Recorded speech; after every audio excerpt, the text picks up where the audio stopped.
Hello guys! Welcome to my channel. Nasa probinsya po pala ako ngayon. For today's vlog, share ko nga pala sa inyo ang simpleng recipe ng paggawa ko ng fruit salad. Tatlong magkakaibang prutas ang gagawin kong fruit salad. Ang prutas na ginamit ko ay papaya, banana at avocado. Isang malaking papaya lang po ang ginamit ko at hiniwa-hiwa ko na din po ito. Kasunod naman po ay avocado. May 4 na peraso lang po akong nabili. At 5 peraso naman ng saging ang ginamit ko.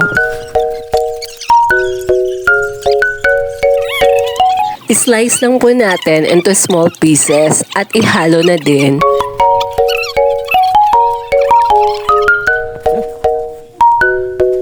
At ngayon naman, isang kondensada lang ang gagamitin ko. Haluin lang po natin ito at ilagay sa ref kasi mas masarap pag malamig. Ito lang po yung simpleng recipe ng fruit salad ko. Masustansya at masarap pa. Salamat po sa panunood. Huwag niyo pong kalimutan mag-like, mag-share at mag-subscribe na din po. Ingat po!